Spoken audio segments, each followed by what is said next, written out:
turning up the heat. I'm tracking when temperatures will feel like triple digits and who could be dodging raindrops this weekend. And proposed rate hike. Your natural gas bill may be increasing by double digits. Why the timing has some customers fuming. Then pre-storm prep. From your roof to trees in your yard, experts show us the simple inspections that could save your home and your wallet. Welcome to Friday, everybody. Whew. We made it. Thanks for being here at 7 o'clock. I'm Dan Haggerty, and this is the kind of live picture we like to see on a Friday night. A live look at downtown Apex, and it is looking just gorgeous. People outside enjoying themselves. A welcome change after what has been a long week of rain and storms. Here's the thing. This weekend is going to warm up like 95 degrees in Raleigh, and there will be a chance of storms returning. Mike, these storms, the ones on the way, probably going to be more scattered than what we saw the past couple days. Yeah, they're definitely not going to be as numerous, and they may end up being more so into the evening hours. That would leave the daytime hours pretty much dry. Now, the live dual Doppler 5000 radar showing a few showers up here in Northampton County, but otherwise it's very quiet. We expect it to remain that way. Just a 20% chance for an isolated shower as we head through the evening till about midnight or so. But it is a bigger heat weekend. We had 91 at RDU today with the heat index up to about 100. Tomorrow we have 95. Just a 30% chance for some storms. So really not a great chance that you're going to see rain. That's great news considering it's been so wet lately. 94 on Sunday with about a 40% chance for storms. So Saturday there'll be pop-up storms. It's hotter. It's more humid. The heat index likely to be around 103, 104 here in Raleigh. Sunday there will be a few more storms and heavy rain is possible. In both days, you can't rule out some localized flooding. There is still a low-end flood risk for Saturday, so if you happen to get a thunderstorm that parks over your neighborhood, there could be some localized flooding. Sunday, it's primarily the northern part of the viewing area that could see that. Coming up in less than 15 minutes, we'll take a look at Futurecast to see what you can expect for tomorrow. Mike, thank you. What a story here. This woman from Hillsborough was in her car when she was caught in the flooding from Chantal. She got out. She swam through the water and she survived. A few hours later, this is what they found. That is her car, submerged in the floodwaters. WRAL's Carly Haynes joining us live now in Hillsborough. You spoke to this woman, Carly. What an amazing story of survival. Dan, she was driving along Ben Jonson Road here and thought she was driving over a puddle. Well, it turned out to be much deeper water. Now, this is where that water was coming from, the Eno River. It had risen above the pavement.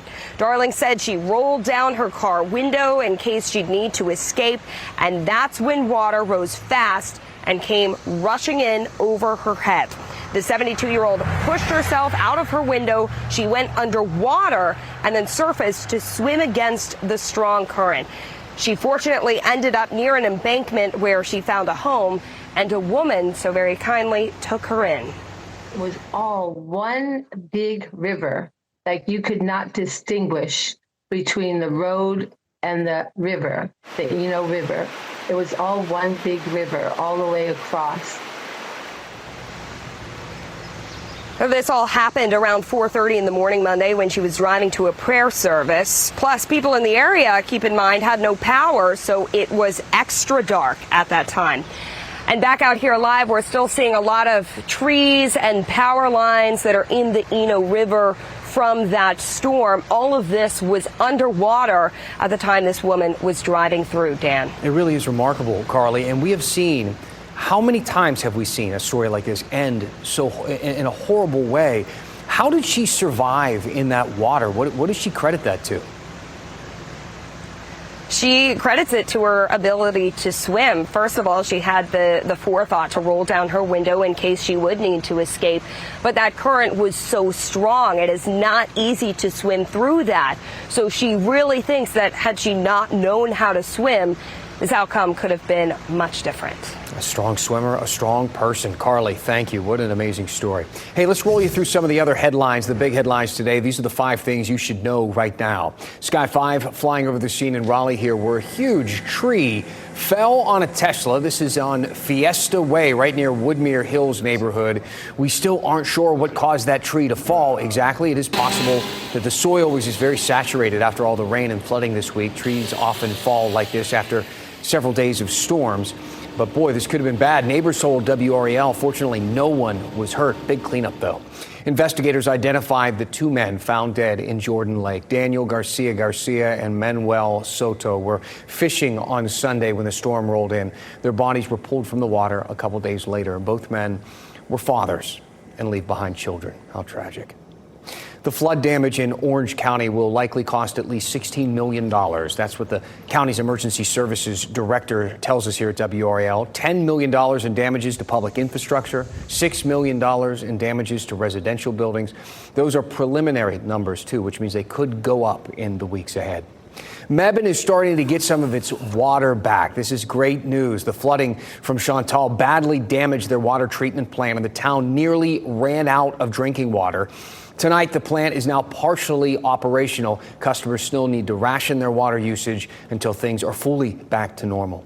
Ford is recalling 850,000 cars because of a fuel pump issue. This applies to Ford Broncos, Explorers, F-150s, as well as the Lincoln Aviators and Navigators. Ford says a fuel pump inside the car may fail, causing the engine to stall. Letters will go out to impacted owners starting on Monday. Your natural gas bill could soon rise by double digits. Enbridge Gas wants state regulators to approve that increase. They're the company that bought North Carolina's Dominion natural gas last year. And WRAL Capitol Bureau Chief Laura Leslie found out why this company thinks you should be paying more. According to filings with state regulators, it's not that natural gas has gotten more expensive. It's that Enbridge's last rate hike in 2021 was not enough to keep up with inflation. The company is profitable, but they say they're not making enough profit to satisfy investors. Enbridge, also known as PSNC, is the natural gas provider for 29 counties in North Carolina, including the Triangle. It's asking for a rate increase averaging more than 12% for residential customers and more than 15% for large industrial customers. If it's approved, it would take effect this November. Enbridge just took over Dominion's territory last September, but now it's telling state regulators it's not making enough money off North Carolina. The company's base rates at this time are simply not sufficient to provide PSNC with an adequate return, said Enbridge Vice President Russell Harris. The proposed increase would be a little over $75 a year for the average customer. That would be significant for Brandy Melcher. Things are just getting more and more expensive. Melcher posted about the increase on a local mom's Facebook group. She says most people weren't even aware of it. She wants to draw attention to a public hearing about the increase next month in Raleigh. The only real chance, she says, for customers to offer feedback. To continually have utilities go up in price, something that as a consumer, you can't shop around for that. There's no mall of gas companies or electric companies. If they raise the rates, we have no choice but to accept that, except for these limited public comments. That public hearing is scheduled for Monday, August 18th. It's at the State Utilities Commission. You can also submit written comments at the State Utility Commission's website. We have a link to that site for you in this story on WRAL.com. Laura Leslie, WRAL News, Raleigh. Thank you, Laura. With all this weather, maintaining your home and how much that all can cost you is probably something that's been on your mind a lot this week. All the flooding that you might be thinking, should I get my home checked out? Is everything going to be okay if we get this type of weather again? I tagged along with a pair of local companies to a neighborhood in the Triangle to get a little demonstration to explain the answers to a few of these questions. I learned a whole lot, and I think you will too. It's right after the break.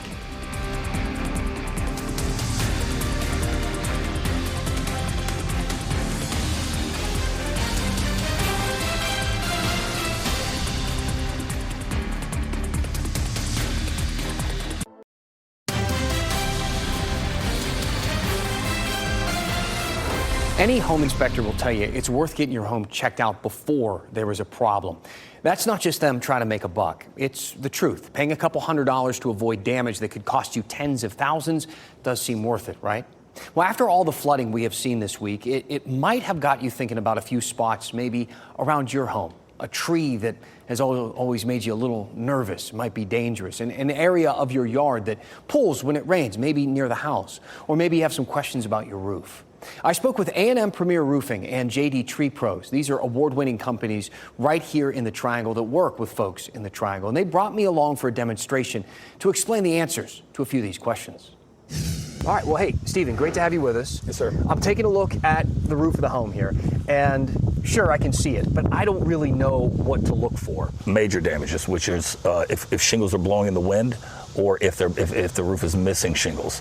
That's a sign of shore damage and most likely it's taken on water. You want to have your roof inspected at least once, if not twice a year. The reason being is the roof is responsible for the integrity of the entire house. Once the roof goes, it can cause a number of damages. So twice a year, is that expensive for people to afford that type of maintenance? No, sir, it's not nearly as expensive as not getting it done. So, Stephen, let's talk gutters and what I should be paying attention to.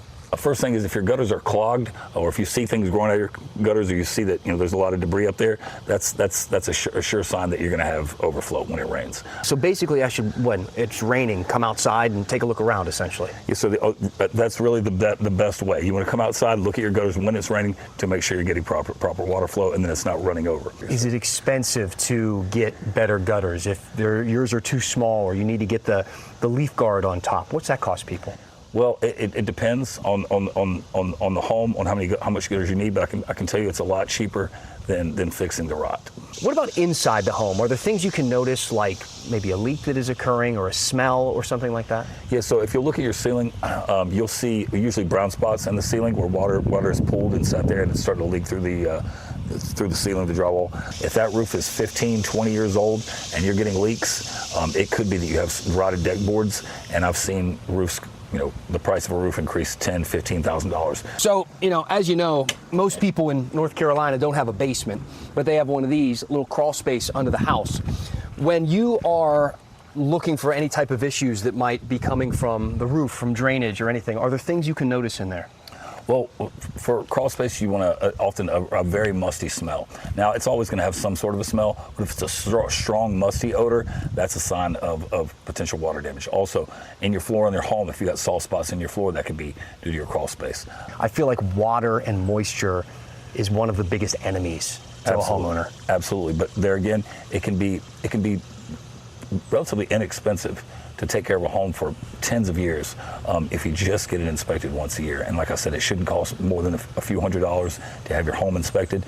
And then if someone does catch an issue, they catch it before it becomes a big issue. And usually, no more than $1,000 should fix it. Thanks, Stephen. Yes, sir. Thank you for having me. I appreciate it. Yeah, yes, sir. You bet. So, Daniel, here we are in the yard, two big trees out front. Does anything stick out? We got a downspout of water running to the tree over here. So the fact that the downspout comes here and runs toward these trees. Correct. That matters. Yes, especially during storm times when the tree is moving around, it's creating a mass of that root starting to shift and move around. It opens up that ground. And the more that gets moved around that way, that creates that hazard. From that point, you also want to look for mushrooms. Trees really, they don't heal, they seal. So when you see a big tree that has those large kind of mushrooms outside, what does that mean? That's a problem? Yes. So those large mushrooms are indicative of root rot.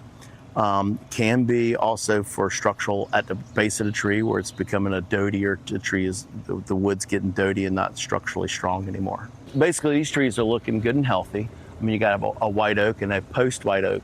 You want to prune them for the right reasons. It's not just a cosmetic. When you got storms and movement of rain, you got that rain weight additional to the leaf weight itself, and then you add that wind factor on top of it. So some of that pruning around the homes is for that factor to keep it from being such a heavier tree, a mass of a tree.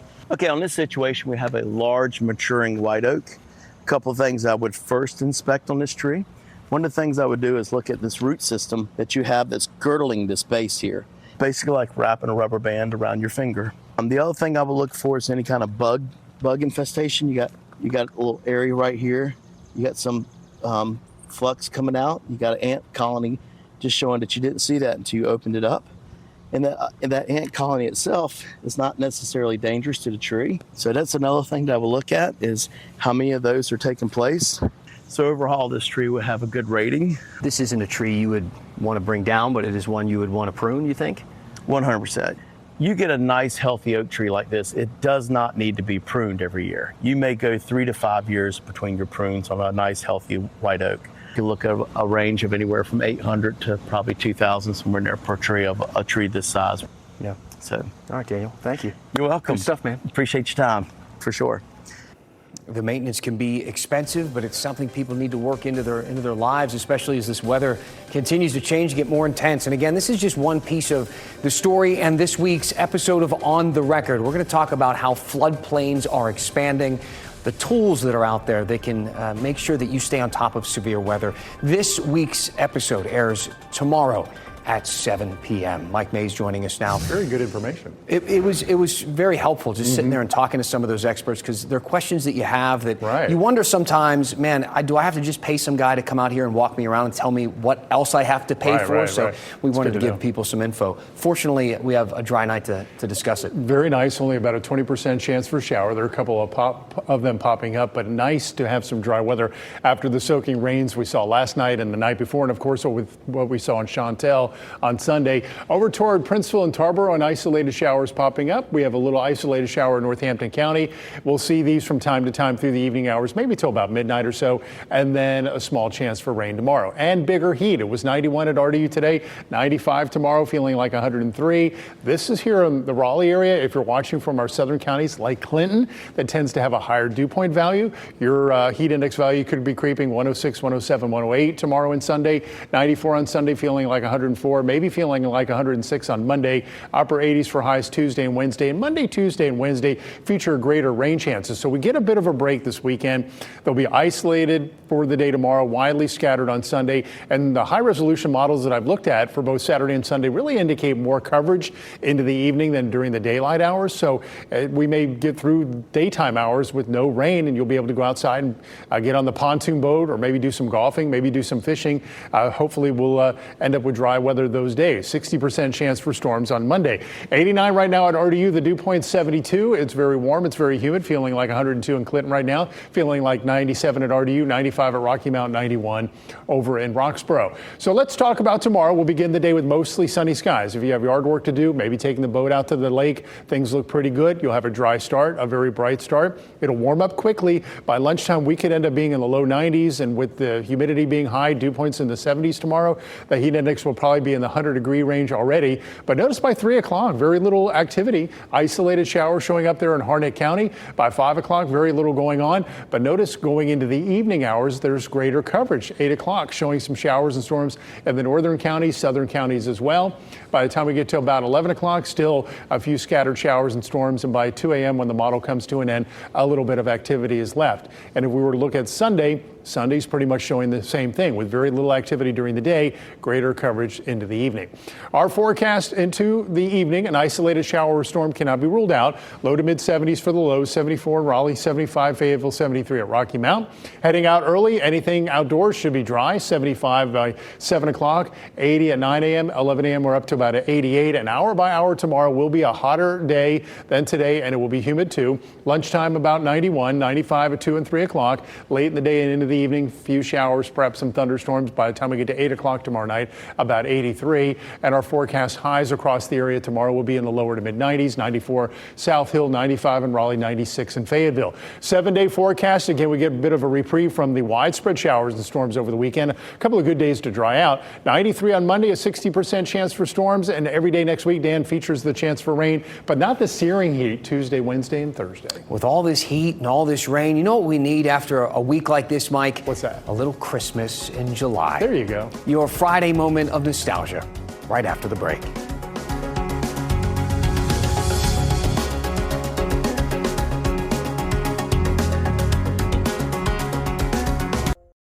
It has been a busy week in the news. I think we all deserve just a little break. You know, this feeling, the need to take a break, is actually a pretty common thing this time of year.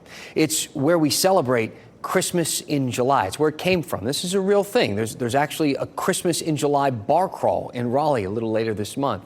And this has been a thing for a while. We dug up a story about it in the WRAL archive. Thank you for making WRAL your choice for local news. Here's your Friday moment of nostalgia.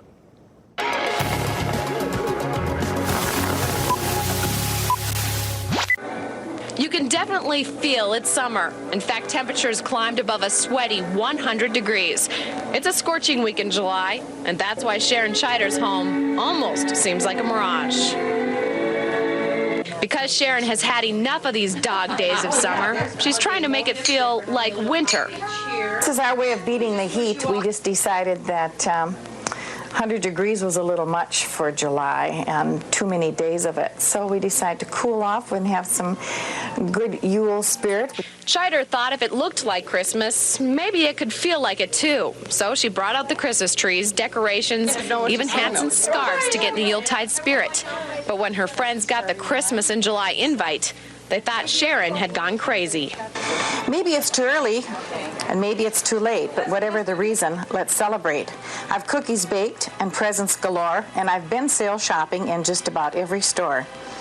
Behind closed doors, even a trimmed tree. I didn't get it down, so it's only for me to see. Bring a gaily wrapped gift to put under the tree, and we'll exchange treats, one for you and one for me. Pooh on the heat, the humidity, and strife. Any occasion to celebrate, it's a great life. So is it working? Yes. Working? Yes, we're cool. And to make Christmas feel even more real, the girls exchanged presents. So while the weather outside is frightful, these ladies are staying delightful. We wish you a Merry Christmas. We wish you a Merry Christmas. We wish you a Merry Christmas and a Happy New Year. Keep watching WRAL News over the air channel 34 and Spectrum channel 1257.